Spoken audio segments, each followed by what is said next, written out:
Autoridades, señores, señoras, bienvenidos. Iniciamos la presentación del Libro Blanco del Talento Senior. Inicia la jornada el ministro de Inclusión, Seguridad Social y Migraciones, excelentísimo señor José Luis Escrivá. Buenos días a todos. La verdad es que es un placer para mí poder presentar este libro blanco.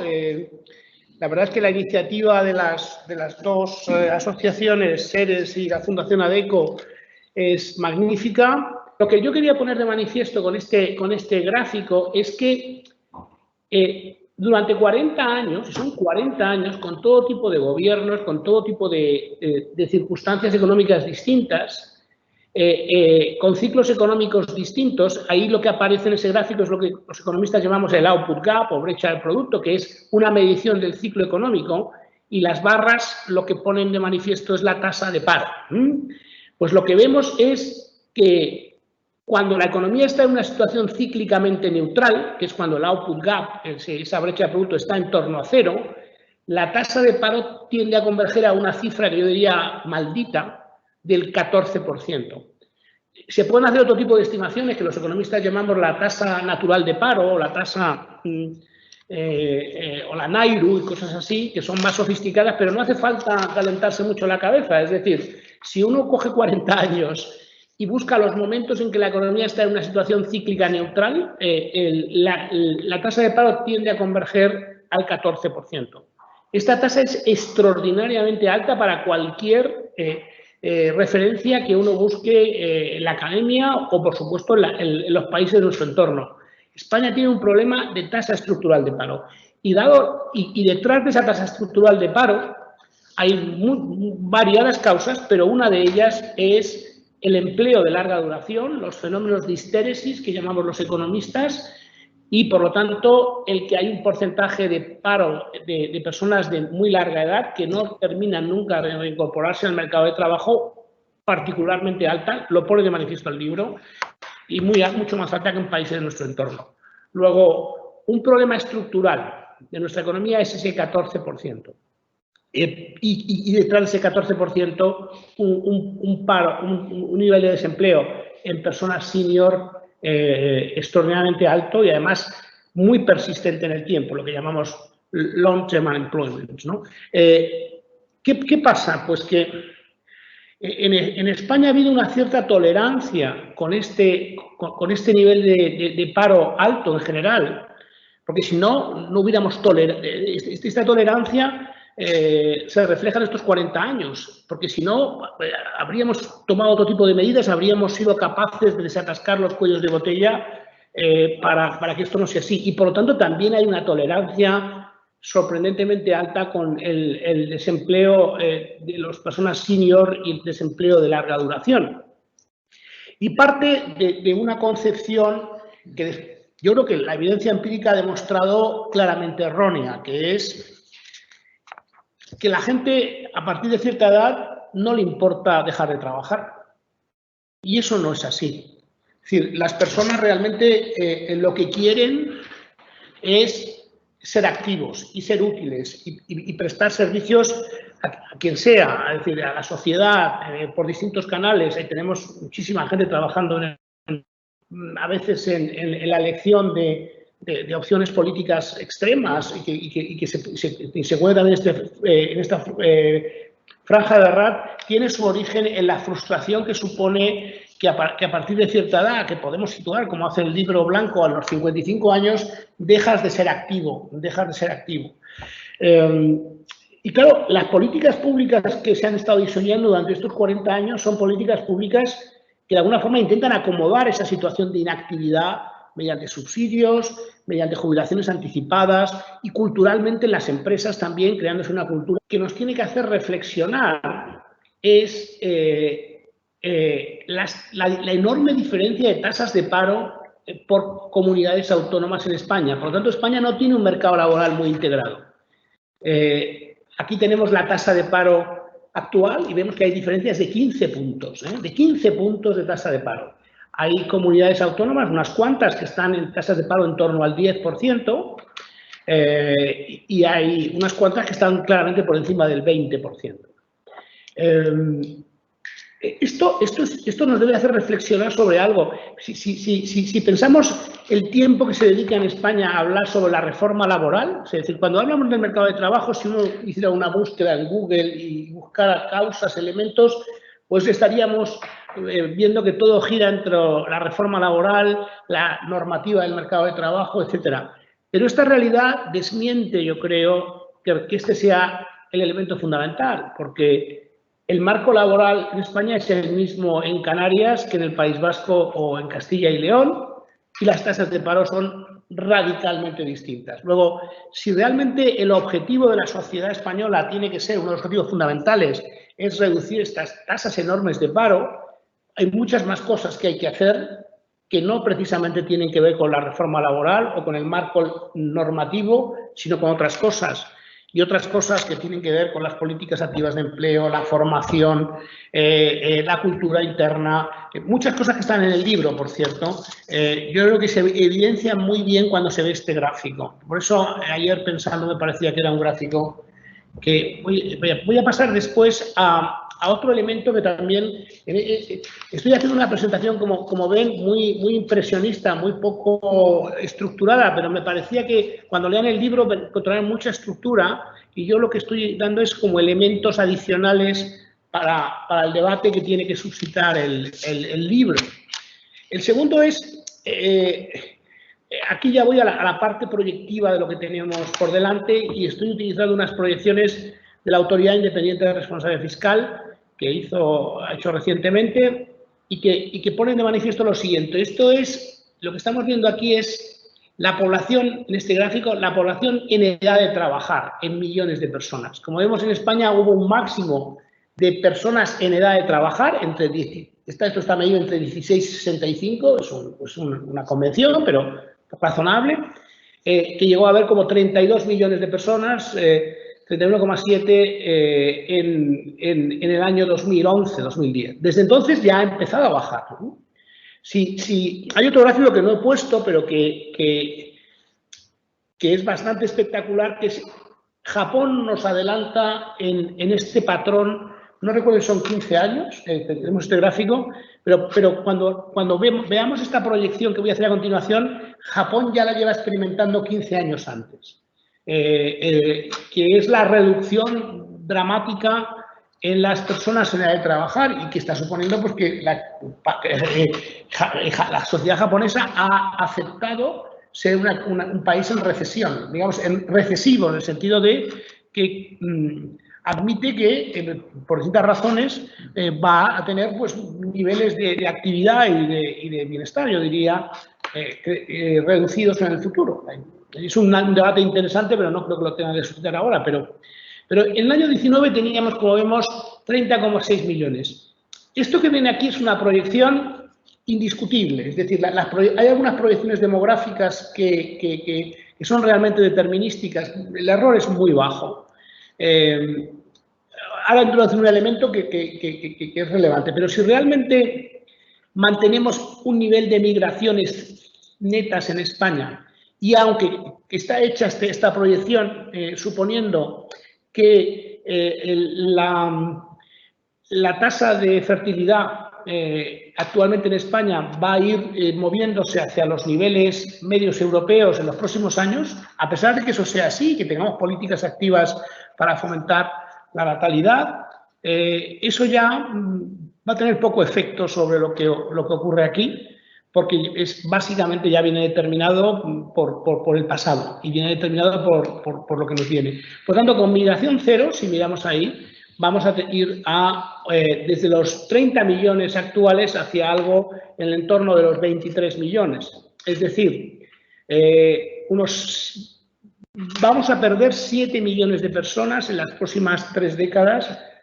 En España, 7 millones de personas, sí o sí, digamos, nacionales, van a dejar el mercado de trabajo. Entendido como edades entre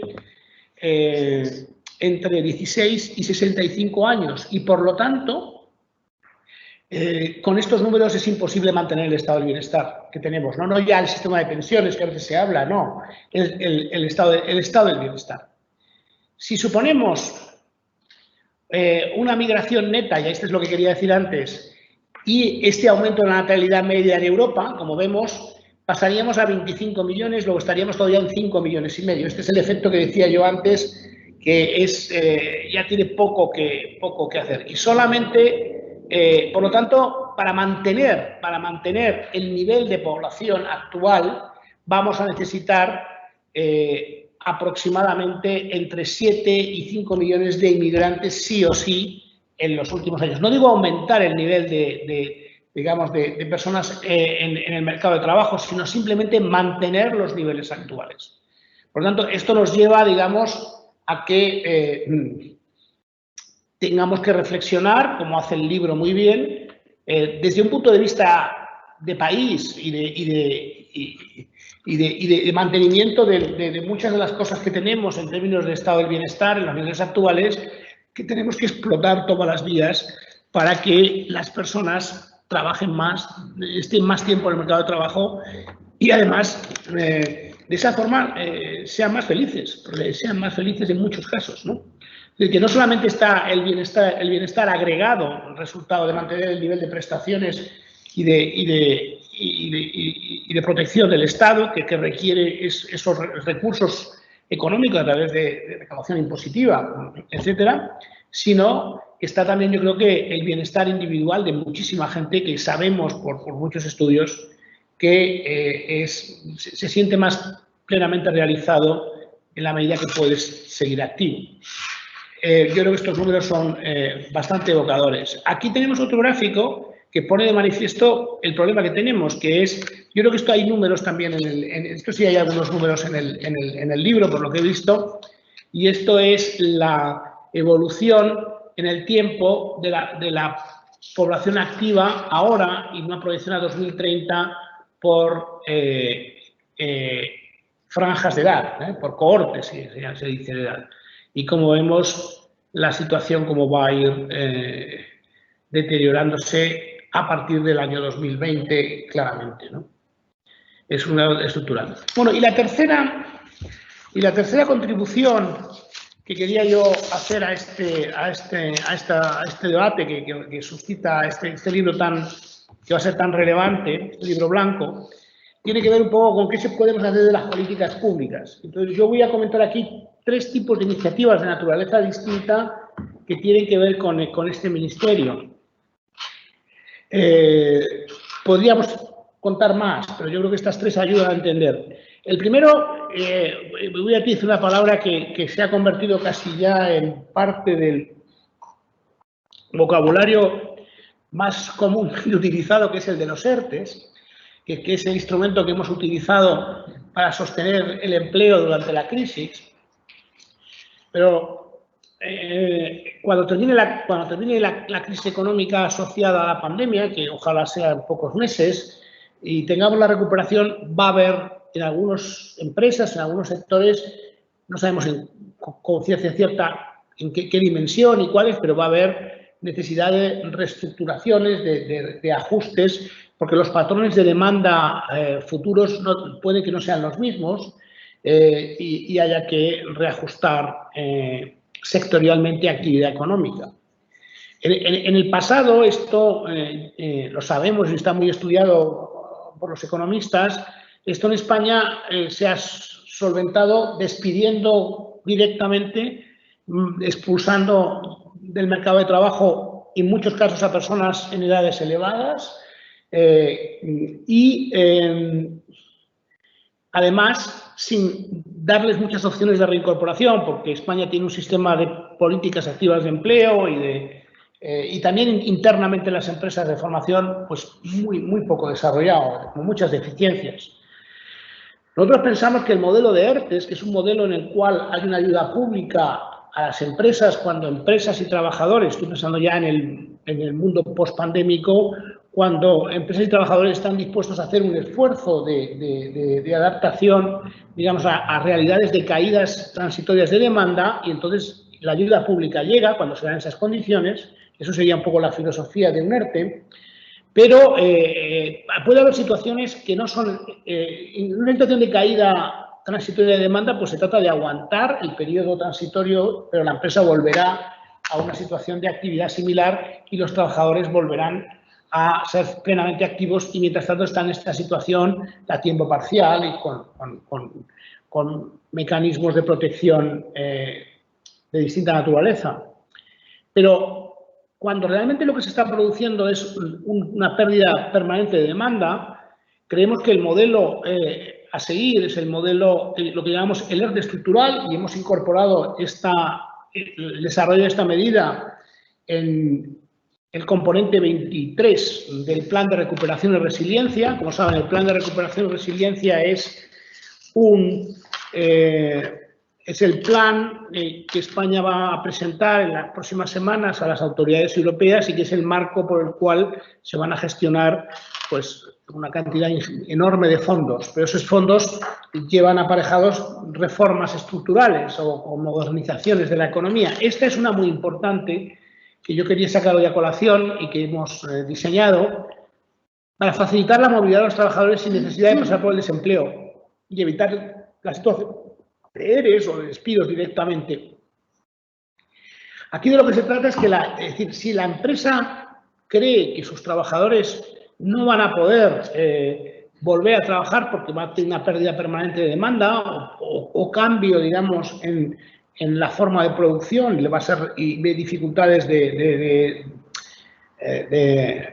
reskilling de esos trabajadores, es decir, lo que sí puede existir es que se pueda pasar a un proceso de, digamos, de reskilling para trabajar en otras empresas, en otros sectores, en otros sitios, pero que lo hagan manteniendo el vínculo con la empresa original y que la empresa original se comprometa a desarrollar esos procesos de transformación y de reeducación, digamos, sí, de formación novedosa, y para ello pues podemos plantear que fondos del plan de recuperación y en el futuro de otro tipo de fondos sirvan para, si se dan esas condiciones, que la ayuda pública se establezca. Y yo creo que aquí, de nuevo, los trabajadores senior tendrán un papel muy importante. Quería plantearles, es lo que estamos haciendo en el ámbito de la reforma del sistema de pensiones. España tiene, como saben, una edad de jubilación de unos entre 65 y 67 años, que bueno, llegaremos a 67 años como edad legal de jubilación en el año 2027, estamos ahora en 66 y vamos a ir transitando a esa edad. Y después, para carreras laborales muy largas, esa edad puede ser algo más reducida, entre 65 y 67 años. Aquí ya estamos en los estándares más altos europeos. El problema que tenemos, y donde yo no tenemos bien diseñado, suficientemente bien diseñado el sistema, es en que la edad efectiva de jubilación termina siendo, y ahí en comparaciones con otros países, no esté suficientemente cercana a la edad legal de jubilación. Y cuando analizamos el porqué, yo creo que podemos encontrar como dos causas en las que estamos trabajando en este momento para hacer un cambio normativo. El Pacto de Toledo nos hizo recomendaciones en ese sentido y, por otra parte, pues estamos en este momento negociando, de hecho, con los agentes sociales para poder llevar lo antes posible una reforma de la Ley General de Seguridad Social que incluya los siguientes elementos. Por un lado, estamos detectando que hay un exceso de jubilaciones anticipadas. Es decir, las personas se pueden jubilar hasta 2 años antes, voluntariamente, pero los coeficientes, pero esto hay que desincentivarlo, claramente. Es decir, este no, desde el punto de vista de sostenibilidad del sistema y de cualquier consideración. Entonces, esta opción que se da tiene unos coeficientes desincentivadores, digamos, no suficientemente desincentivadores, y sobre todo para particulares tramos de cotizaciones a la seguridad social. Con lo cual, vamos a rehacer este sistema de coeficientes desincentivadores y los vamos a hacer que genuinamente reflejen más esa idea de que si alguien se quiere jubilar 2 años antes, pues realmente tiene una penalización permanente en su pensión de un 16%, ¿no? Que es lo que la norma original tenía en la cabeza y que nos parece que es suficiente, pero que en la práctica terminaba siendo un 4% para muchos casos. Este es un primer elemento. El segundo elemento tiene que ver con el fomento de poder trabajar más allá de la edad legal de jubilación. Quitando los funcionarios, la edad de jubilación es un derecho, no una obligación. Pero tenemos que intentar ver si podemos generar mejores incentivos que los actuales para que la gente, para las personas, para los trabajadores puedan extender su edad de jubilación cuando así lo deseen. Primero, hay un tema casi de publicidad. Las opciones hemos comprobado en encuestas que hemos realizado que las opciones que existen de jubilación demorada o de jubilación parcial en la Seguridad Social no son suficientemente conocidas y, de hecho, nunca desde la Seguridad Social ha sido ninguna campaña de difusión de esas opciones. Lo primero que tenemos que hacer es publicitar más las opciones existentes, aunque la verdad es que como las vamos a cambiar, lo que vamos a publicitar son las nuevas opciones reforzadas. En segundo lugar, para Fondo del Lugar, nos hemos encontrado con algo que es bastante excepcional en Europa, y es que existe un artículo en la ley, en el Estatuto de los Trabajadores, que permite en la negociación colectiva que empresas y representantes sindicales acuerden, de hecho al final termina siendo la empresa, porque, es decir, obligar a un trabajador a jubilarse obligatoriamente, aunque él no lo desee, y eso y esa sería algo que queremos cambiar. Queremos cambiar, se lo hemos dicho ya a los agentes sociales, es una anomalía el que esto exista. Si queremos realmente propiciar la jubilación demorada, no podemos al mismo tiempo tener una cláusula que permita forzar a una persona a jubilarse a una determinada edad. Y estamos discutiendo instrumentos, digamos, que acomoden algunas de las consideraciones que, sobre todo desde el ámbito empresarial, se nos están haciendo. Pero realmente esto es algo que tenemos que eliminar. Y que refleja, digamos, algo que está también en el libro blanco, que es una percepción, yo creo que una falta de cultura dentro de las empresas para entender que hay que buscar mecanismos, no ir a lo facilón, y mecanismos, digamos, para aprovechar pues, el talento, la experiencia acumulada de personas mayores y también ver que sus carreras profesionales no son necesariamente lineales, sino que hay que buscar distintas fórmulas en la organización interna de las empresas para que esa experiencia se mantenga y que no simplemente la solución sea el pase al retiro, a quedar esa situación. Si las personas estarían dispuestas a retrasar su edad de jubilación, a cambio, en lugar de lo que hay ahora, que es un aumento permanente de la pensión a partir de un cierto momento, un pago único.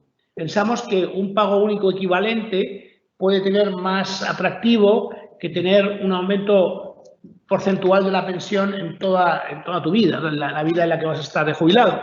Pues la verdad es que el resultado es claramente así y, por tanto, estamos trabajando en no solamente aumentar los incentivos de jubilación demorada, publicitarlos más, sino también dar más flexibilidad y más opciones. Y esta es la opción de un pago único, un lump sum que diríamos en inglés, un pago único en el momento en que uno inicia su jubilación demorada, pasados los años de demora, puede resultar un atractivo adicional para conducirse por este camino.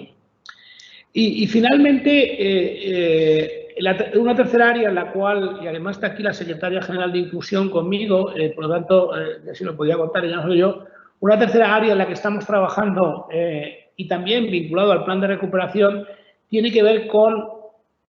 puede tener que ver con trabajadores, digamos, con personas senior, con personas mayores, cualquier tipo de persona, pero también vamos a trabajar en programas específicos con personas de particular edad que están desempleadas y que además van a ser beneficiarias del ingreso mínimo vital. Estamos hablando de personas no solamente desempleadas, sino que además tienen muy pocos recursos y no tienen patrimonio, que es la definición, muy poco patrimonio, muy poca renta en el hogar, en la familia en la que viven, y por lo tanto estamos en personas en ámbitos de exclusión. Aquí hay de todas las edades, pero tenemos un porcentaje de personas senior. El ingreso mínimo vital no solamente ni necesariamente, no es de hecho una prestación asistencial para sacar a una persona de la pobreza extrema y llevar su renta a lo que sería el ingreso mínimo vital, sino que fundamentalmente va a ir acompañada de todas unas políticas con itinerarios de inclusión. Los itinerarios de inclusión nosotros tenemos que trabajar con las comunidades autónomas, con los ayuntamientos, con las ONGs, con toda la sociedad que esté dispuesta. Tenemos, de hecho, ahí, pues para colaborar con el sector privado, digamos, el sello social, cuyo reglamento va a ver la luz de forma inminente, y queremos trabajar con muchas empresas en itinerarios de inclusión.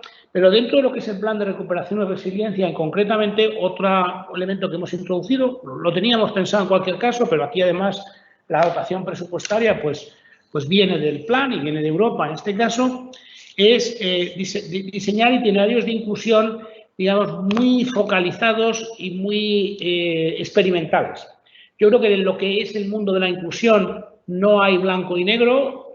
Lo que hay es que experimentar, hay que probar, hay que buscar experiencias con grupos de control, es decir, hay que hacer ejercicios, si me permiten la jerga, de randomized control trials, de tal forma que ensayemos cosas directamente y tenemos el universo de los beneficiarios del ingreso vital bien definidos, y dentro de eso pues tenemos distintas tipologías de hogares y con seniors, por supuesto, en muchas de ellas, y haremos programas y diseñaremos programas que desplegaremos en distintas partes del territorio, distintos ayuntamientos, incluso a nivel de comunidades autónomas, colaborando con esas administraciones, y ensayaremos distintos itinerarios y, sobre todo, lo que es fundamental, los evaluaremos de una forma muy estricta en todo el proceso. Porque si algo falta en España es evaluación de cualquier política pública, pero concretamente políticas activas de empleo, por ejemplo, es un drama.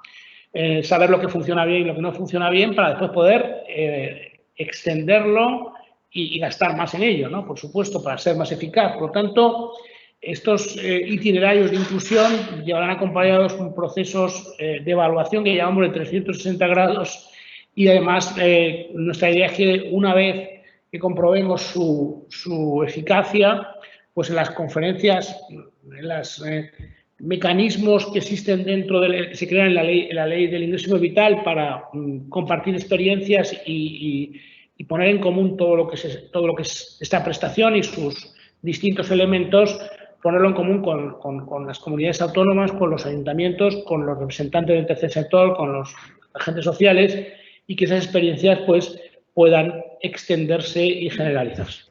Pues muchas gracias, señor ministro. Ha sido realmente interesante tanto la parte personal como esa visión más macro, que con todo el soporte, ¿no?, de los gráficos y la evolución. Pasamos ya a la presentación y un poco al debate, ¿no?, para ver el punto de vista de las empresas. Bueno, como sabéis, llevamos desde Fundación Seres trabajando durante varios años en lo que es el reto demográfico. El año pasado en concreto ya lanzamos un primer informe que versaba, ¿no?, de cuáles son las principales necesidades que surgían precisamente a nivel de los seniors, ¿no? Y a partir de ese informe pues empezamos a trabajar en verticales. Uno de ellos es el que presentamos hoy, y agradezco ante todo, bueno, pues esta colaboración y este trabajo de co-creación, ¿no?, con la Fundación ADECO y con su presidente y director general también, Francisco Mesonero.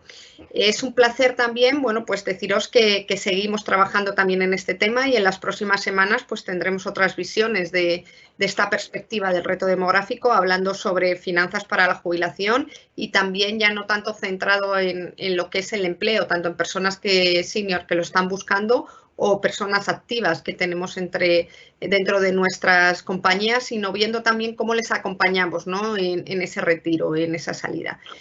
Hoy la idea es profundizar precisamente en esto, ¿no?, en esto que estamos viendo, en esa tasa de desempleo que sobre la población activa está sobre el 12,5, y también cómo hay que gestionar la diversidad generacional, ¿no?, dentro de la compañía.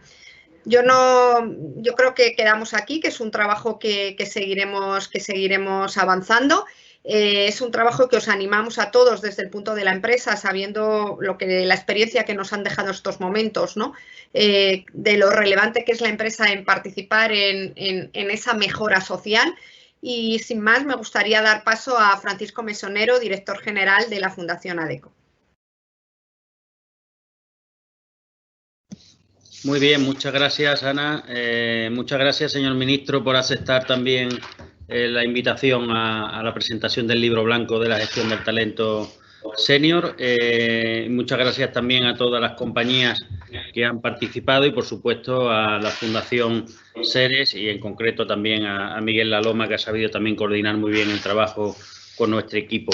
Sin duda, yo voy a ser breve. A través de este libro se exponen hechos y realidades y argumentos que permiten concluir que el crecimiento económico y el futuro de nuestro país tiene que ir necesariamente vinculado a la gestión del talento senior. El ministro ha puesto una gráfica en donde claramente la conclusión no tiene lugar a duda. Yo soy un convencido de que la colaboración público-privada es necesaria para conseguir esto, y yo soy también convencido de que no existen soluciones únicas de carácter público ni únicas de carácter privado, y todo tiene que ir por la colaboración, ¿no? Yo a los datos demográficos no me voy a referir porque todos los que estáis conectados los conocéis bastante bien. Yo lo único que quería hacer es una referencia también a mi vivencia. Yo en los años 90 recuerdo que escribí mi primer artículo sobre el problema del desempleo de los mayores de 45 años, sobre todo porque hacía poco tiempo, en el año 96, donde España tuvo la tasa de natalidad más baja del mundo, no una de las peores, sino la más baja del mundo. Tampoco había que ser un estadista muy cualificado para ver un poco cuáles iban a ser las consecuencias en España desde el punto de vista del envejecimiento y desde el punto de vista del mercado laboral, ¿no? En el año 99 creamos la Fundación ADECO, y empezamos a trabajar con el Ministerio de Empleo de la época, y 4 años más tarde, en el 2003, empiezan recordará el ministro, pues todas las transferencias a las políticas activas de empleo a las comunidades autónomas, excepto Andalucía, País Vasco, Ceuta y Melilla, que fue un poquito más tarde, y empezamos con los programas experimentales, que fueron los primeros programas de colaboración público-privada,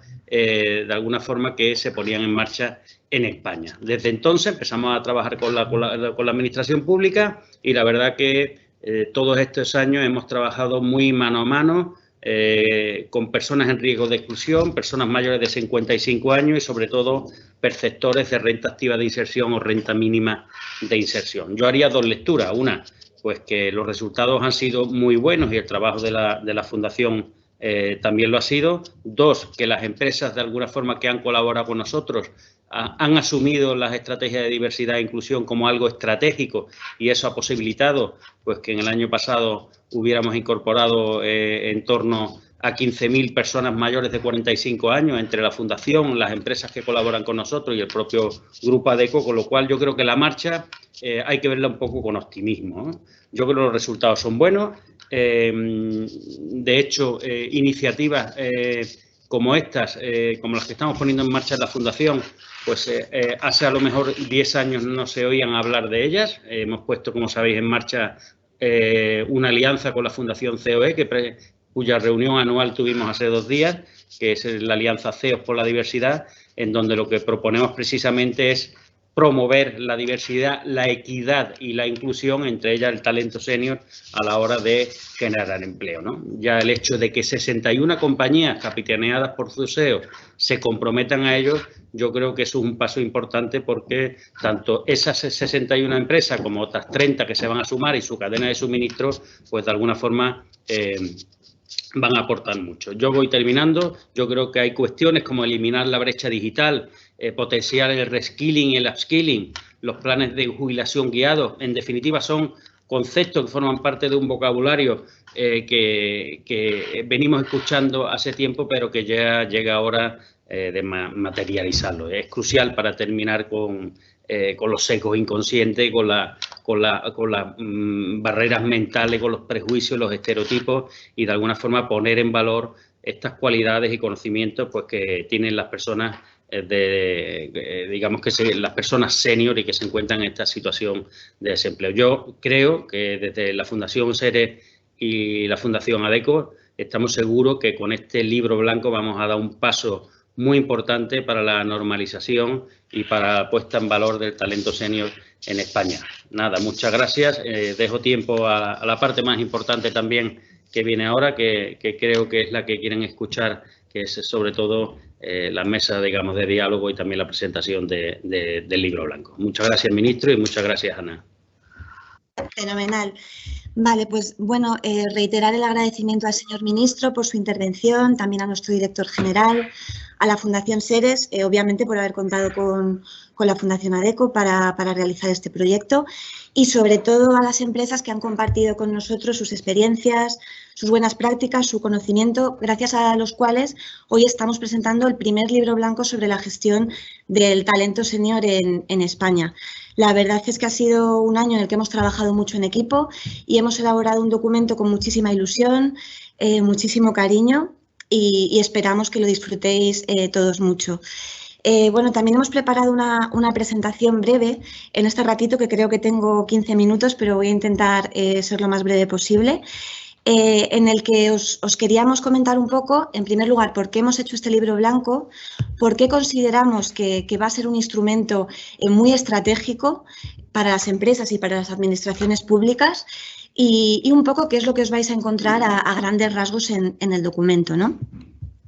Bueno, para empezar, ya hemos hablado un poco del contexto, que todos lo conocemos. En España, como en la mayoría de los países de Europa, nuestra pirámide poblacional está invertida, con una tasa de natalidad bajo mínimos y una esperanza de vida en máximos históricos.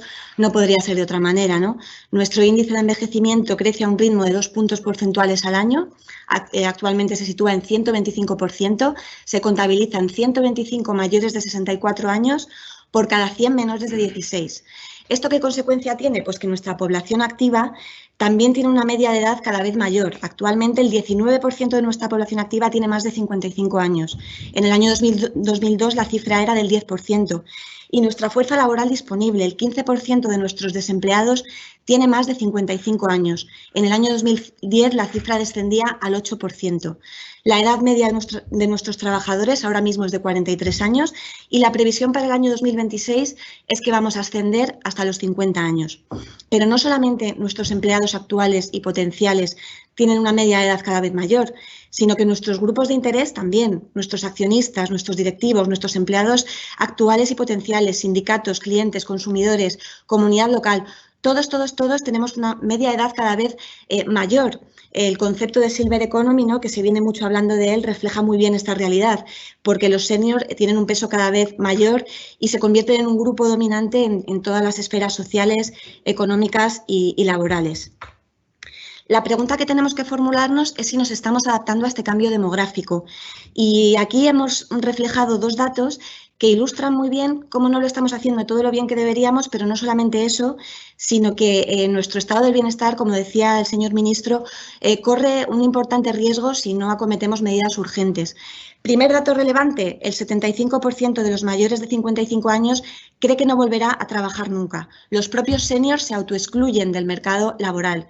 Siguiente dato, el 40% de los responsables de recursos humanos o seleccionadores admite descartar automáticamente las candidaturas de los profesionales mayores de 55 años.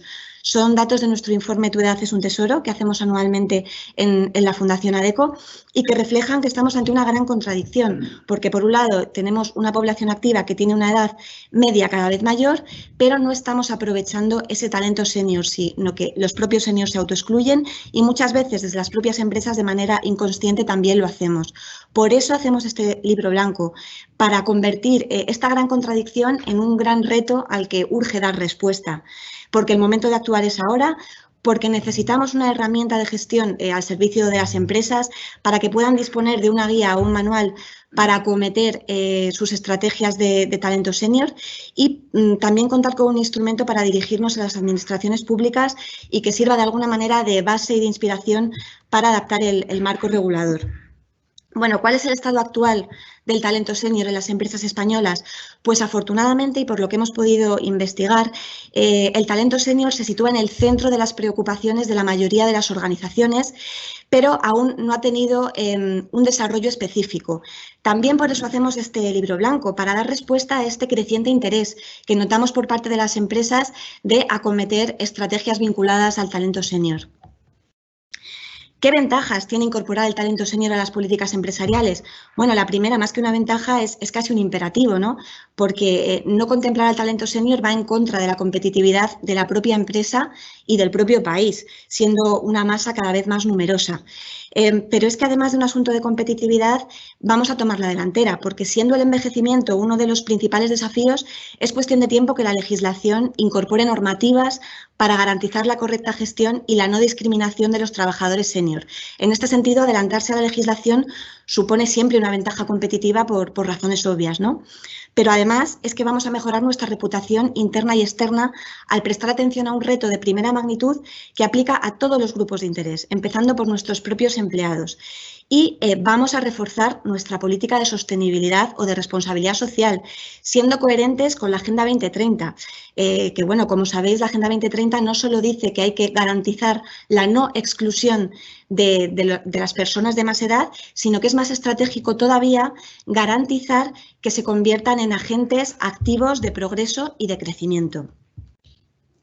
Aquí ya entrando en los grandes capítulos del libro. El primer gran capítulo de todos es qué podemos hacer desde las empresas. Aquí lo más importante, y quizás lo más difícil también, pero lo más importante es tener una estrategia de diversidad, equidad e inclusión bien armada.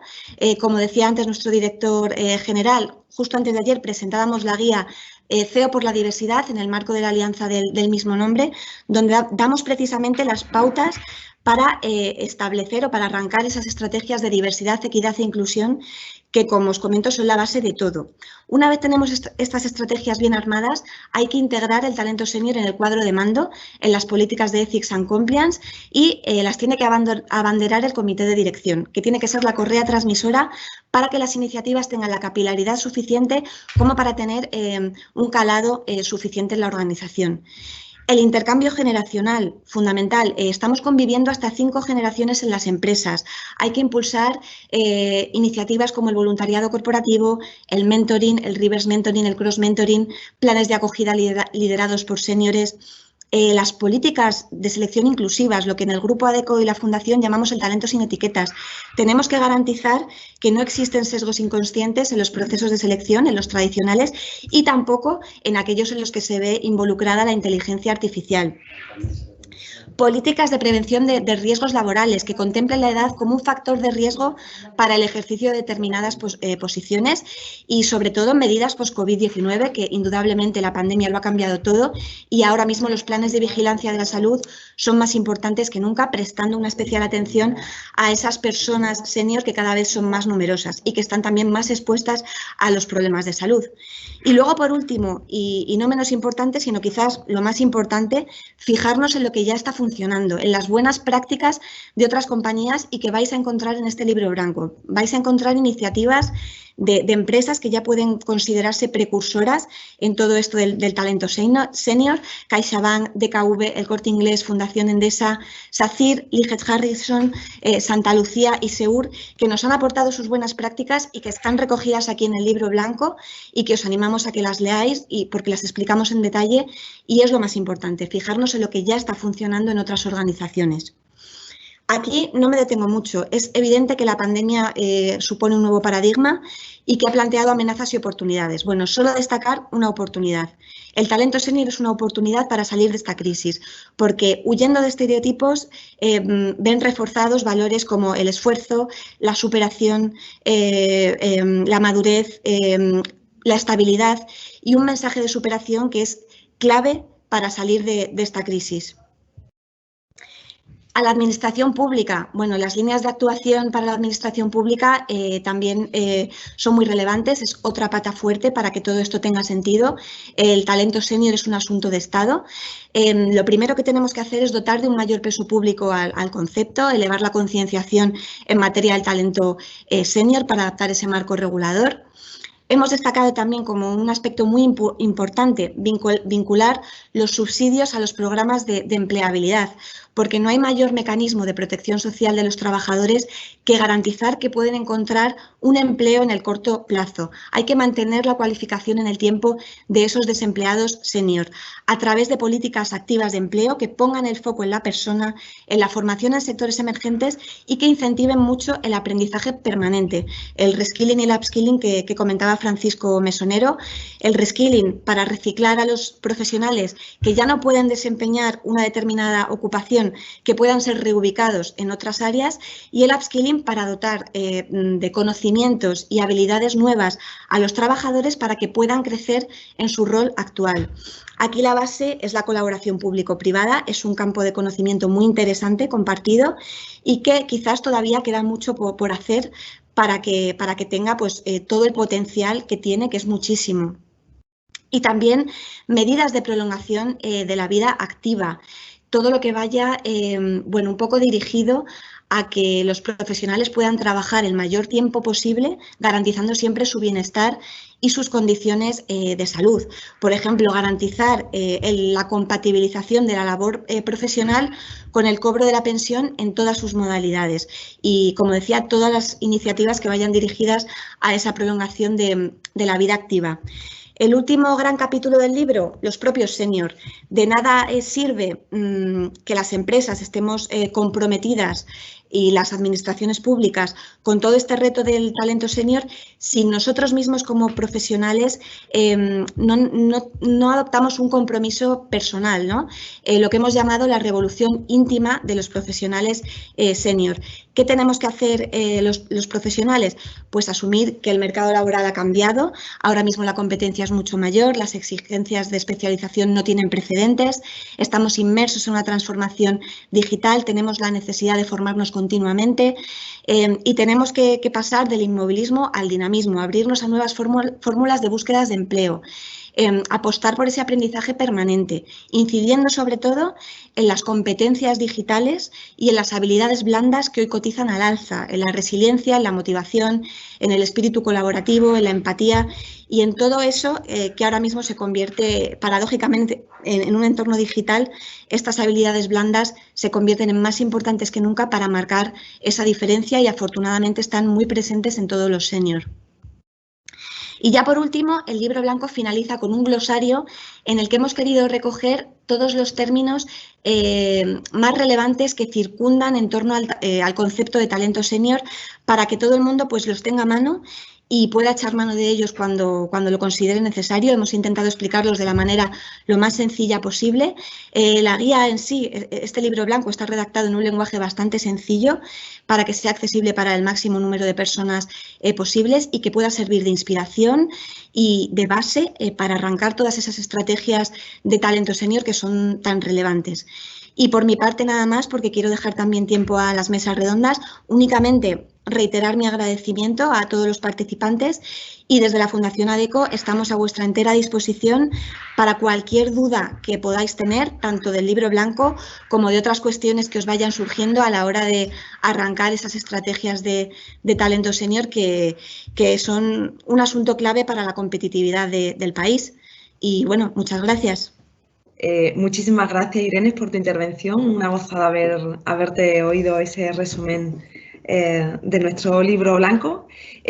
Voy a ir muy rápido porque el tiempo se nos ha comido y directamente voy a presentar a los ponentes de la primera mesa redonda. Vamos a tener 2 mesas y en esta primera mesa vamos a contar con Gloria Juste, que es la directora de proyectos de la Fundación Endesa, con Itxaso Larrañaga, directora de Personas y Responsabilidad Social Corporativa de SEUR, con Pablo Taurón, director de Relaciones Laborales y Prevención del Corte Inglés, con Raquel Estrella, es la responsable de talento y de desarrollo del Departamento de Recursos Humanos de SACIR. Y inmediatamente vamos a empezar con la ronda de preguntas. Pues primero hablaremos con Gloria. Gloria, después de todo lo que hemos escuchado, ¿no? ¿Qué crees que ha de cambiar en la sociedad para empezar a caminar en el proceso de puesta en valor de las personas con más de 55 años? Porque evidentemente Hay un dato objetivo que lo hemos escuchado tanto en boca del señor ministro como conclusión también del libro blanco. Bueno, pues va para ti, ¿no? ¿Qué hay que cambiar en la sociedad?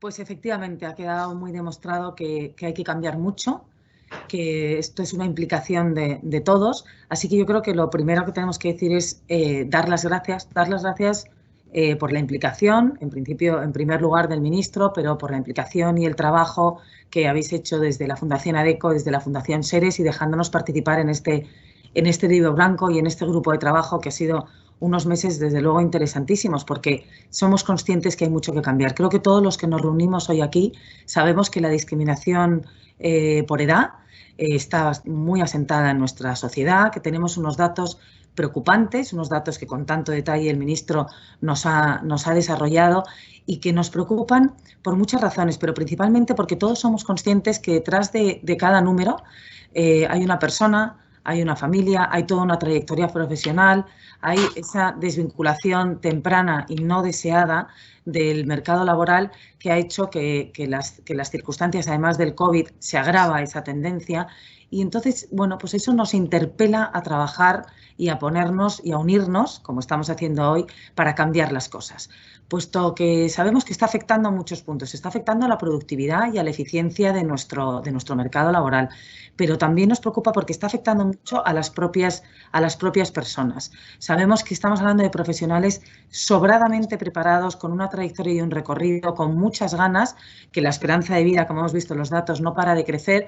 Es decir, estamos hablando de gente que le quedan 15, 20 años de vida profesional, de seguir aportando y que realmente necesitan esa oportunidad. Así que, bueno, pues con esa suma de muchos, con esa suma tan necesaria y tan importante por parte de todos, Fundación Endesa también se ha visto interpelado a hacer algo y responder a esa necesidad social.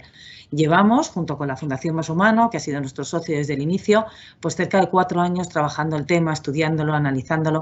Nos dimos cuenta, después de una primera fase de análisis, que había unas notas comunes muy características a todos los profesionales seniors que se veían en esta situación, que son la desorientación, la desmotivación y la soledad en la que se encontraban.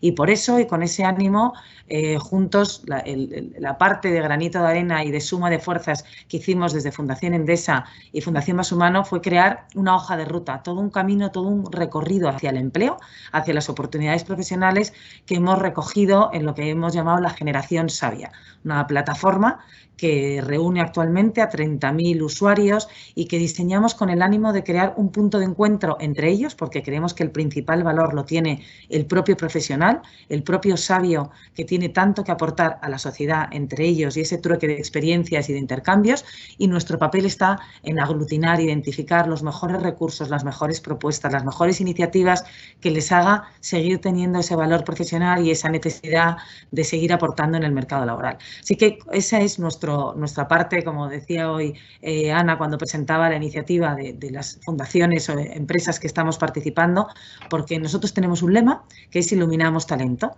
y Iluminamos Talento fue lo que nos comprendimos, que realmente el talento estaba, el talento existe, lo han demostrado durante muchísimo tiempo toda esta generación, pero se estaba apagando y además, como digo, insisto, de una manera muchas veces desde luego no voluntaria y no deseada. Así que pues a través de Sabia, a través de iniciativas como esta, que insisto en daros las gracias porque es una grandísima oportunidad que seamos capaces de sumar para el cambio que tanto se necesita, pues sigamos trabajando por mejorar esas oportunidades profesionales de toda una generación que tanto ha aportado y que sin duda necesitamos que siga aportando a la sociedad. Así que aquí estamos con ganas, fuerza y a vuestra disposición para seguir trabajando en ello.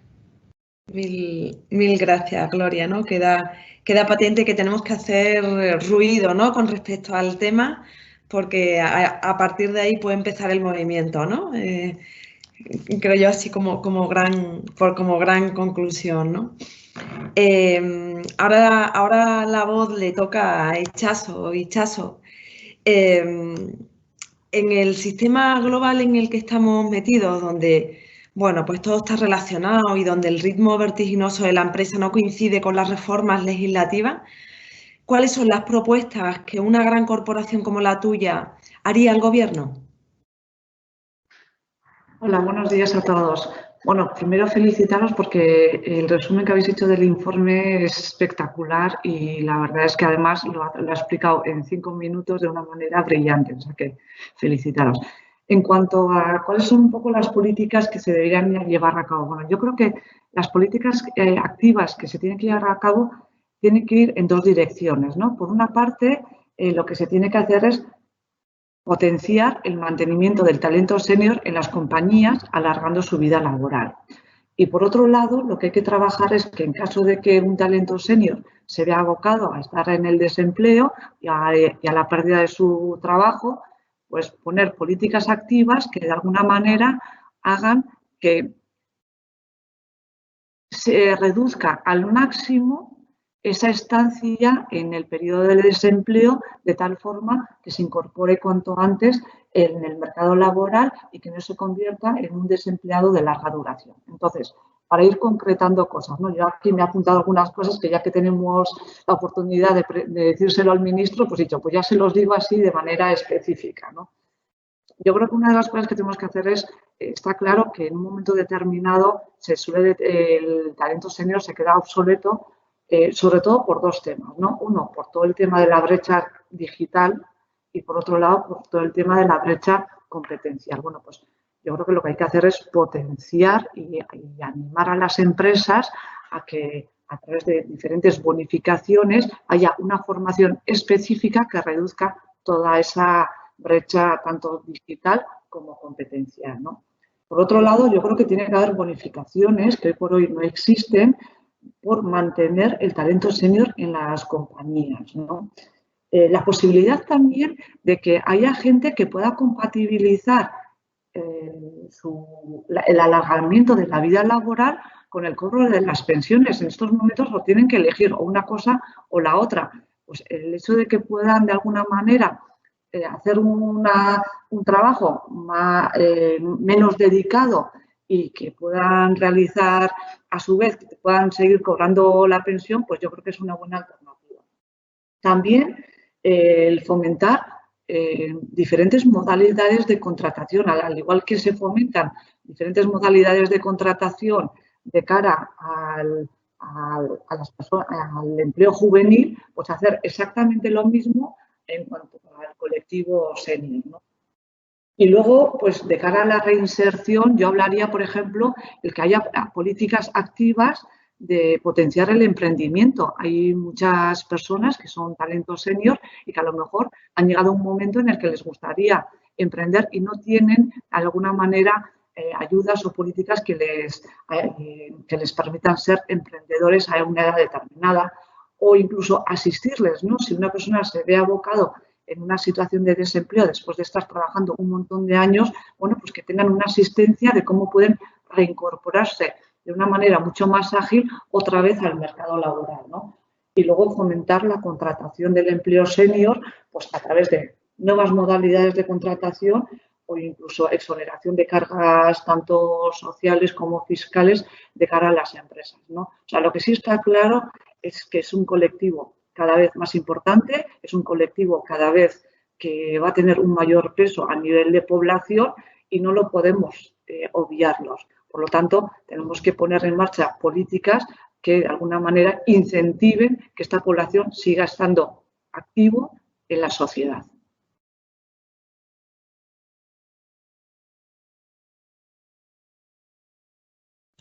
Muchísimas gracias, Itxaso. La verdad es que recogemos todas tus aportaciones para poder ir generando ese camino, ¿no? También desde el punto de vista de esa colaboración público-privada que es imprescindible, ¿no? Para poder mantener el talento senior activo, ¿no?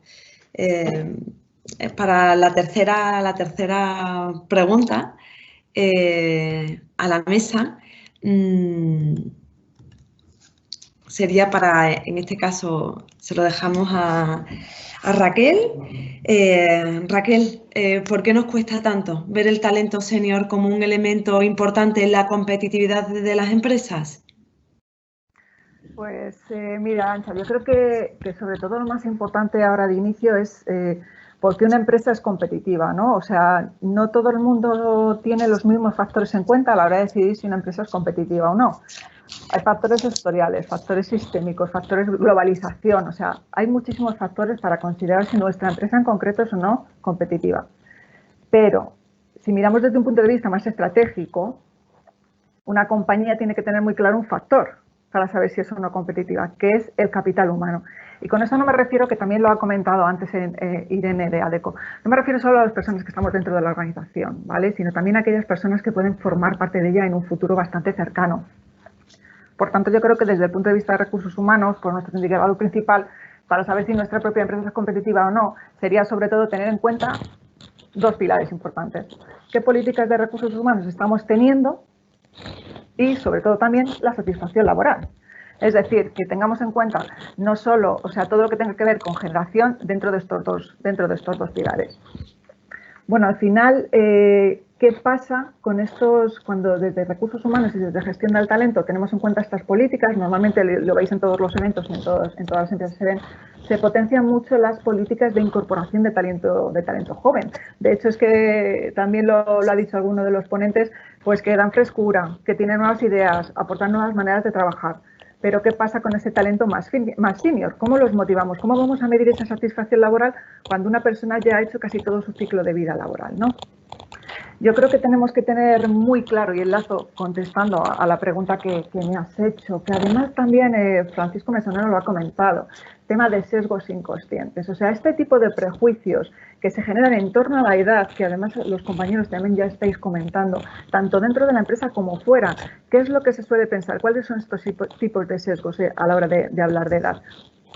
Que tienen menos fuerza física, que tienen menos flexibilidad a la hora de trabajar. Incluso muchas veces, y estaréis de acuerdo conmigo, se oye que son mucho más reivindicativos con sus derechos. O sea, la típica brecha digital tan manida, que la habéis nombrado como 3 o 4 veces. Al final siempre hablamos de que existe esta brecha digital. Yo sinceramente, y creo en ello fervientemente, o sea, creo que son sesgos que están totalmente infundados muchas veces y que son los propios seniors los que se ponen o nos ponemos, porque yo ya estoy entrando en esa etapa senior, nos ponemos ciertas barreras. O sea, yo lo que haría seguramente, y creo que estarán de acuerdo conmigo todos los que estáis en la mesa, es que el talento senior indiscutiblemente aporta gran experiencia, conocimiento, todo este know-how del que hablaba el ministro dentro de la seguridad social, cómo lo traspasan a la gente más joven. O sea, creo que es responsabilidad de la empresa y sobre todo responsabilidad de las personas que estamos dentro de recursos humanos el dar esas herramientas a todas las personas senior que tenemos dentro de la compañía para que puedan traspasar ese conocimiento a los que están viniendo, que realmente también lo necesitan. O sea, al final ellos... cuando hablamos de características de personas senior, parece que las connotaciones siempre son negativas. Yo, en cambio, que Irene lo ha dicho porque aparece en el libro blanco, quiero dar esa connotación positiva. Es gente que tiene una resiliencia altísima, tener en cuenta que han pasado por muchísimos cambios a nivel empresarial, a nivel económico, o sea, están bastante habituados. Y luego, sobre todo, aportan una estabilidad, una madurez, o sea, todo lo que ha pasado a lo largo de su carrera profesional pueden transmitirlo perfectamente a las personas que están incorporándose, a aquellos jóvenes que se incorporan a la empresa. Y luego, por terminar, porque quiero ser breve, porque ya nos estáis dando el tema del tiempo, creo que es muy importante, y lo hemos comprobado ahora, que con la crisis sanitaria y todo lo que está pasando ahora a nivel económico, lo que estamos demostrando, y voy a acabar con algo que es que lo habéis nombrado varios, tema de la brecha digital. De verdad se ha puesto de manifiesto que no es tan complicado superar esta brecha y creo que estaréis de acuerdo conmigo en que la situación nos ha obligado a digitalizarnos a todos y yo no he visto que la gente que sea más mayor o supere una edad haya tenido esos grandes problemas que muchas veces pensamos que podrían tener. Por lo tanto, creo que nos tenemos que quedar con una conclusión y una reflexión. O sea, las personas con más experiencia y con más edad también son capaces de abordar nuevos retos en todos los ámbitos y las empresas tenemos esa obligación de poder ayudarles dándoles las herramientas. Pues Raquel, bueno, muchísimas gracias. La verdad es que empezamos nosotros mismos, ¿no? El camino y lo que tenemos que hacer es meternos en la cabeza esas connotaciones positivas que tú has hablado, ¿no? La capacidad de de resiliencia que tiene la persona de edad y que no nos podemos permitir el lujo en la empresa de perder el capital de conocimiento que tienen las personas a partir de los 55 años, ¿no? Muchísimas gracias por tu aportación. Yo, como cierre de esta mesa, sí que me gustaría plantear una pregunta para todos y que fuera como muy concreta, ¿no? En 2 o 3 palabras, ¿qué le pediríais al que supera la barrera de los 50 para que nuestra fuerza laboral fuera la bandera del talento? Si queréis... Pues, si queréis me lanzo a contestar sí, yo. Venga, fenomenal. Mira, yo creo que tenemos que obviar la idea de que es una barrera, ver el talento senior como una oportunidad y, sobre todo, desde las empresas, ayudar a que esa oportunidad acabe en un éxito. ¿Y Chazo? Yo creo que el colectivo senior es un agente de crecimiento y desarrollo de la sociedad muy activo. Por lo tanto, yo creo que las empresas tenemos la responsabilidad de mantenerles activos, proporcionándoles las herramientas que necesiten para que no exista esa brecha en comparación a otros colectivos y, por lo tanto, alargar su vida laboral. Y a la gente que ya está en esa situación o forma parte de ese colectivo, yo lo que les diría es que mantengan ese espíritu que les ha caracterizado de lucha, de sacar adelante las cosas y de capacidad de adaptación, porque yo sí creo que el tema de la digitalización no solamente es un tema generacional, es también un tema actitudinal. Entonces, hay gente que en edades tempranas pues no son capaces de ser tan digitales como se espera de ellos, o lo contrario, hay gente que, siendo colectivo senior, como se llama ahora, quizás son más digitales de lo que nos hubiéramos imaginado o tenemos etiquetados. Buenos días. En primer lugar, agradecer la invitación a la Fundación. Y en relación a la primera pregunta planteada, lo primero que tenemos que destacar es que el Corte Inglés tiene en estos momentos más de un 25% de plantilla de trabajadores y trabajadoras con más de 50 años de edad. El Grupo El Corte Inglés apuesta de manera firme por la formación de todos sus trabajadores independientemente de su edad y estamos trabajando para reforzar todas aquellas materias que tengan que ver con los aspectos tecnológicos. ¿Para qué? Para que aquellas personas que puedan tener más dificultades puedan mejorar esa formación e integrarse y, sobre todo, no quedarse fuera de elementos que son esenciales para el desarrollo de su trabajo. En estos momentos, el Grupo El Corte Inglés es una de las empresas en España con el catálogo formativo más grande que hay, desarrollando todo tipo de formaciones, desde habilidades hasta formaciones para directivos y directivas. En relación a la segunda pregunta, señalar que el Corte Inglés ha tenido que hacer un enorme esfuerzo formativo derivado de la pandemia y también derivado del incremento de la actividad online. Hemos tenido que realizar un esfuerzo muy concienzudo, teniendo en cuenta que la realidad nos hacía que muchos trabajadores tuviesen que aprender una nueva forma de trabajar en pocos días, y eso ha sido, como se ha visto, con la venta online. Tenemos trabajadores que desarrollan otro tipo de actividad y hemos tenido que enfocarles a que de manera rápida pudiesen atender a nuestros clientes en las nuevas necesidades. En ese sentido, también tenemos que señalar que nuestro canal, nuestra formación, nuestro canal online se ha reforzado mucho a través de la plataforma que tenemos de Aula ECI, pero también hemos implementado el trabajo presencial a través de todos los compañeros y compañeras que desarrollan actividades formativas dentro de la compañía. Cualquier trabajador del Grupo Corte Inglés tiene acceso directo a través de la web a cursos de formación que pueden ser específicos para su puesto o cursos de mejora para otro tipo de actividades.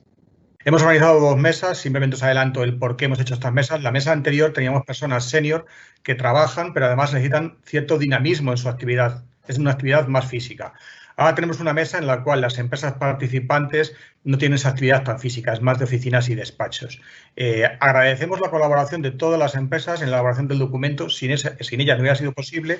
Si os parece, os presento a los ponentes de la mesa y lanzaré la misma pregunta a todos los ponentes. Si os pido que os ajustéis en el tiempo para así poder terminar la sesión. Contamos en primer lugar con María José Blanco, que es consultora senior de programas de LHH, con Carmen García, gerente corporativa de Talento y Diversidad de Santa Lucía, Eva Abella, gerente de Diversidad de CaixaBank, Francisco Peña, responsable de Diversidad Generacional y Gestión de la Edad del Departamento de Personas de DKV. Y la pregunta que os quería plantear es la siguiente. En vuestra empresa, ¿existen políticas para gestionar el talento, para conservar el talento que ya existe dentro de la compañía y para atraer talento senior a la compañía? Esas dos variables, el interno y el externo. Así que yo creo que por el orden que hemos dicho, María José, ¿existen políticas para conservar el que tenemos dentro de la compañía o para atraer talento senior desde fuera? Sí, muchas gracias, Miguel. Sí, en Ligis Harrison trabajamos con equipos multigeneracionales y multidisciplinares e integramos de manera muy natural el aporte de valor de cada uno. También en proyectos más estratégicos ponemos en valor el talento senior, que es quien cualifica y orienta al talento junior, y también utilizamos el mentorizaje. Hacemos un reconocimiento público cuando cumplimos 50 años en la organización y además contamos con una política flexible de horarios y nos adaptamos a las necesidades de los trabajadores, tanto en el tipo de contrato como en el número de horas de trabajo semanal. Por nuestra actividad de acompañar a los profesionales que están en búsqueda de un nuevo proyecto, muchos de nuestros trabajadores internos y de nuestros colaboradores son talento senior, ya que necesitamos solidez profesional. Y desde la placement enseñamos a los profesionales senior a poner en valor tanto su experiencia como sus logros, sus competencias y sobre todo su actitud frente al trabajo, que es lo que valoramos en mayor medida. Y con respecto a la captación del talento senior, realizamos procesos de selección por competencias y utilizamos tanto la red de contactos para atraer este talento como las candidaturas espontáneas de aquellos trabajadores que se acercan a nuestra compañía pues a conocernos y a trabajar en ella. Muchas gracias, María José. La misma pregunta para Carmen García. Carmen, ¿nos puedes contar de alguna forma cómo gestionáis este talento interno y qué hacéis para atraer el externo? Hola, pues muy buenos días a todos. Gracias, Miguel, y gracias por el informe, que la verdad es que Irene ha hecho una presentación fantástica. Sin duda, en Santa Lucía no habríamos llegado hasta aquí sin tener en cuenta y poner en valor al colectivo senior, por su experiencia, conocimientos y sobre todo, bueno, pues por la transmisión del legado, ¿no? Y del ADN de la compañía, y en eso coincido, bueno, pues con todas las personas que han hablado anteriormente. De hecho, actualmente en Santa Lucía el 33% de nuestra plantilla supera los 50 y el 18% supera los 55 años, con lo cual, bueno, pues yo creo que ese dato es más que aplastante, ¿no? Nosotros trabajamos mucho con este colectivo en la generación de equipos mixtos de trabajo. Yo creo que en eso también estamos coincidiendo todos y al final es un poco el secreto, ¿no? ¿Por qué? Pues bueno, pues porque estos equipos dotan, tanto ellos como las nuevas generaciones y los más jóvenes, bueno, pues que consigan resultados juntos en entornos colaborativos, ¿no? Estamos trabajando mucho en entornos colaborativos. Ahora, con todo este tema del COVID y la pandemia, pues es verdad que el teletrabajo y las herramientas digitales han facilitado mucho esos equipos de co-creación, realmente de aportación, ¿no? De diferentes experiencias, y nosotros creemos que bueno, pues que es la manera de garantizar la transformación y la evolución, ¿no? Al mismo tiempo sin perder la esencia y el ADN, en este caso de Santa Lucía, ¿no? Y por ser muy breve, en cuanto a la atracción de talento, yo también siempre me gusta daros algunos datos, ¿no? Entonces, bueno, pues de las más de 1.100 nuevas incorporaciones que hemos hecho en las empresas del grupo en 2019 y 2020, pues hemos incorporado el 12% han sido mayores de 50 años y el 4,5% mayores de 55. O sea que creo que de nuevo los datos hablan por sí mismos y no solo es que no tengamos ningún tipo de problema en contratar y que sea un limitante a la hora de activar los procesos de atracción de talento, sino que bueno, pues que lo gestionamos y lo tratamos como cualquier otro profesional, sin tener que activar, bueno, pues medidas que yo sé que son muy polémicas y que a veces, ¿no?, pues se ponen encima de la mesa, de los currículum ciegos, de, bueno, pues al final tienes que tener contacto con la persona y al final sabes si la persona tiene 55, 56 o 60, ¿no?, porque hay un momento de contacto en el que esos datos salen a la luz, con lo cual, bueno, para nosotros no es un factor limitante en absoluto y como os digo, no solamente lo tenemos en cuenta, sino que trabajamos mucho con ello. Muchas gracias, Carmen. Ahora me gustaría conocer cómo lo ven desde CaixaBank. Eva. Hola, ¿nos puedes buenos trasladar días. cómo lo trabajáis internamente en CaixaBank? Sí, bueno, buenos días, muchas gracias a todos. Pues mira, en CaixaBank existen políticas para impulsar el talento senior, efectivamente. De hecho, la gestión de la diversidad es una de las palancas de nuestro actual plan estratégico, que además se materializa pues, en una cultura centrada en las personas. Contamos con un marco sólido de políticas efectivas que garantizan procesos equitativos para todas las personas en la contratación, en la formación y en el desarrollo profesional. Y disponemos de unos principios de actuación que se recogen en nuestro manifiesto de diversidad que podéis consultar también en nuestra web corporativa. Tenemos un programa llamado We Engage, con el que impulsamos la diversidad generacional con iniciativas internas y externas. Es un programa transversal y se impulsa la meritocracia y el acceso en igualdad de oportunidades. Creo que es importante destacar las fortalezas de este programa. Contamos con el apoyo de la dirección, tenemos un comité de diversidad de primer nivel que reporta al comité de dirección y el programa de diversidad We Engage es transversal en toda la organización y las iniciativas se impulsan desde distintos ámbitos, no solamente desde recursos humanos. Sin duda, la gestión del talento es un factor clave a gestionar. En CaixaBank somos un reflejo de la sociedad y la edad media de nuestra plantilla es de 43 años. En nuestro caso, en 10 años, la generación X, que actualmente representa el 65% de la plantilla, tendremos entre 50 y 60 años.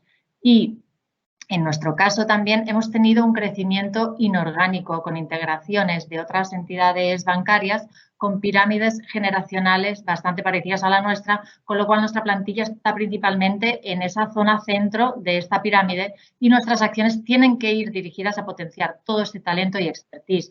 Nuestro objetivo seguirá siendo el de estar en ese plan estratégico y el de integrar la gestión de la diversidad generacional dentro de la experiencia de empleado para aprovechar todo ese expertise y en general todas las fortalezas de cada una de las generaciones, ¿no? Nosotros iniciamos el camino en 2019, realizamos unos focus con diferentes generaciones, identificamos iniciativas y mejores prácticas, ¿no? Como comentaba también Irene, hicimos un benchmark y además hemos estado participando en estudios y en grupos de trabajo como el que se presenta hoy. Algunas de las acciones para hacerlo todo mucho más práctico, pues contamos con un programa de salud y bienestar y un plan de formación continuada a través de CaixaBank Campus. Es fundamental potenciar la empleabilidad de todas las personas hasta su jubilación a través de la formación continua y el envejecimiento saludable.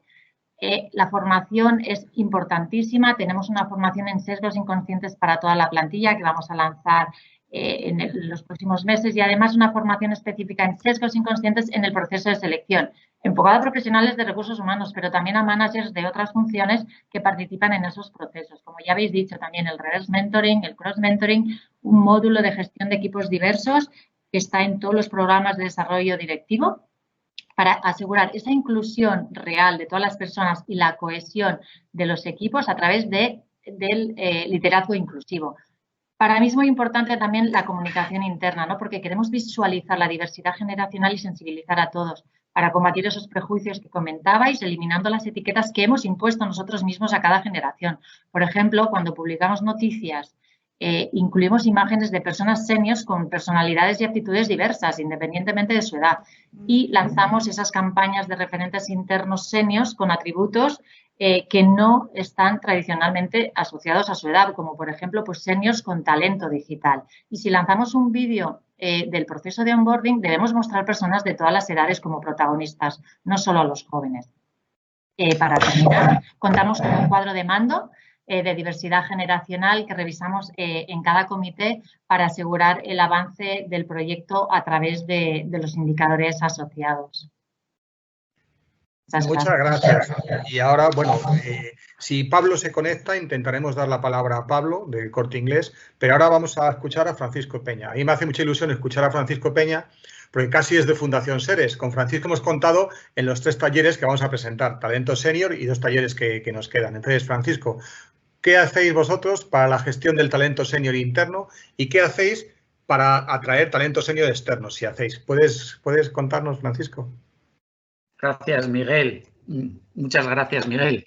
A veces mi jefe me preguntaba que con quién estaba trabajando, si con la Fundación Seres o con DKV. En este año tan duro y tan excelente de trabajo.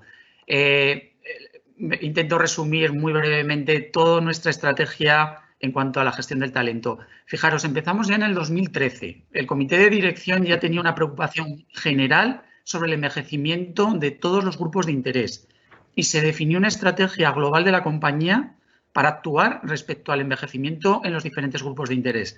De ellos yo me encargué de la parte de empleados. Lo primero que dije fue, bueno, les voy a preguntar.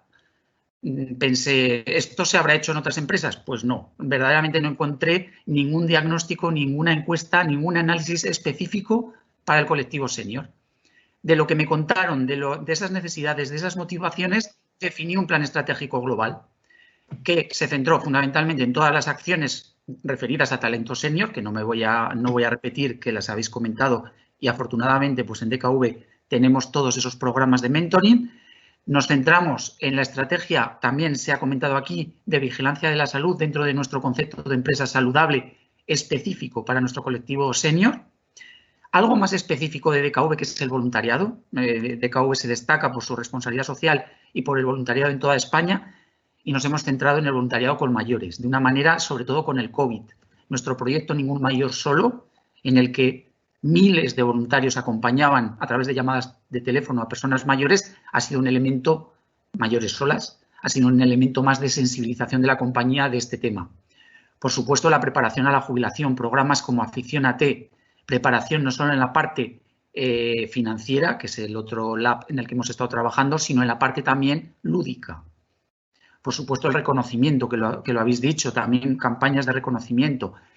Hemos diseñado focus específicos de conciliación, de identificar necesidades nuevas de conciliación para este tipo de colectivo. No tiene nada que ver una persona de 30 años con sus necesidades de conciliación con una persona de 55 o de 60.